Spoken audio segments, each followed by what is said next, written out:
अध्याय 2 पहचान पर प्रभाव, स्वबोध का विकास हम कैसे कर सकते हैं। ठीक है, पहचान पर प्रभाव, हमारी जो आइडेंटिटी है उस पर किस किस का प्रभाव पड़ता है। ठीक है, और उसका बोध हम कैसे करेंगे, विकास कैसे हुआ स्वबोध का। ठीक है, उसके संबंधित में ये चीज़ आ रही है।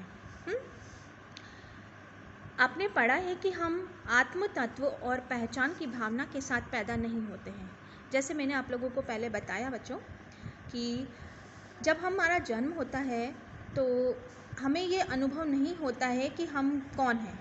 ठीक है, धीरे धीरे हमारा विकास होता है और हमारी एक विशेष पहचान बनने लगती है। शिशु रहता है, शिशु से बालक बनते हैं, बालक से हम किशोर बनते हैं, किशोर से वयस्क बनते हैं और ये हमारी जीवन यात्रा चलती रहती है। तो हमारा आत्म तत्व और पहचान की भावना के साथ पैदा नहीं होते, मतलब उस समय हमें ये बोध नहीं होता है कि हम कौन हैं।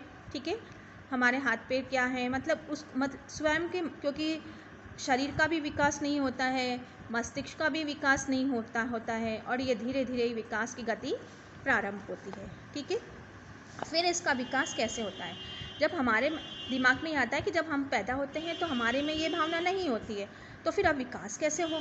ठीक है, यह कैसे विकसित होता है और समय के साथ कैसे बदलती है, मतलब समय के साथ हर चीज़ कैसे बदलने लगती है, उसी के बारे में हम इसमें अध्ययन करेंगे। आप अपने अनुभवों से अपने बारे में जो सीखते हैं, अब इसमें पहली चीज़ क्या आ रही है, हमने जो अपने जीवन में अनुभव लिए हैं, धीरे धीरे शेषावस्था से, बाल्यावस्था से, किशोरावस्था से जो अनुभव लिए हैं, जो सीखा है, और अन्य लोग आपको उसके बारे में क्या बताते हैं, क्या मतलब कि हमने जो किया है वो और अन्य का।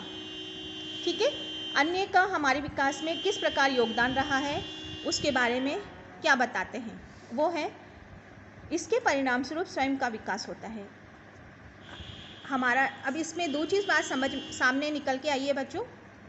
क्या आई है कि पहला तो हमने सीखा है और हमारे साथ जिन लोगों का इन्वॉल्व रहा है, जिसका सहयोग रहा है हमारे विकास में, उसी का परिणाम है कि हम आगे जाके किस तरह का बिहेव कर रहे हैं या सोच रहे हैं, समझ रहे हैं। ठीक है, तो ये चीज़ निकल के क्या आई है कि हमारा विकास में अन्य लोगों का योगदान भी रहता है, हमारा विकास में अन्य लोगों के योगदान भी रहता है। ठीक है, ये चीज़ समझ में आई। प्रत्येक व्यक्ति के चारों ओर संबंधों का एक जाल होता है। अभी हर व्यक्ति के साथ परिवार होता है, उसके सदस्य होते हैं।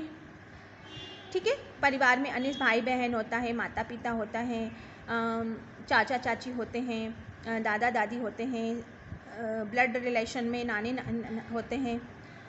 कार्यस्थल और समुदाय, जहाँ हम कार्य करते हैं, जहाँ हम पढ़ते हैं और जिस समुदाय के अंदर हम रहते हैं, उन सभी का सहयोग हमारे लिए होता है। ठीक है, आपके आसपास के लोगों से बातचीत के परिणाम स्वरूप उसके कार्यों के माध्यम से स्वबोध का विकास होता है। ठीक है, बात समझ में आई कि हमारे जो विकास में सहयोग देने वाले कौन कौन होते हैं। हमारे विकास में सहयोग देने वाले होते हैं परिवार के सदस्य, विद्यालय में जो हमारे साथ सहपाठी पढ़ते हैं वो, और कार्यस्थल पे जहाँ हम कार्य करेंगे उस स्थान पे रहने वाले व्यक्तियों का, और समुदाय जहाँ हमारा विशेष समुदाय के से हम बिलोंग करते हैं, तो वो समुदाय के जो सदस्य हैं उन लोगों के आपसी संबंध से हमारे विकास होता है। ठीक है, इस प्रकार बहुत से लोगों आपके स्वयं के विकास में सहायक होते हैं। बात समझ में आई। स्वयं का निर्माण एक निरंतर गतिशील प्रक्रिया है। निर्माण से तात्पर्य है कि स्वयं का बोध जन्म से आगे अपने आप नहीं होता है, जन्म में नहीं होता है, ये निरंतर प्रक्रिया के तहत ये विकास होता है। आपको सृजित करते जैसे जैसे आपका विकास होता जाता है और आपका भी मस्तिष्क का भी विकास हो जाता है, जैसे जैसे उनका विकास होता है आपका भी विकास होता जाता है। ठीक है, तो ये क्रियाकलाप, आइए क्रियाकलाप आपको करके देखना है बच्चों।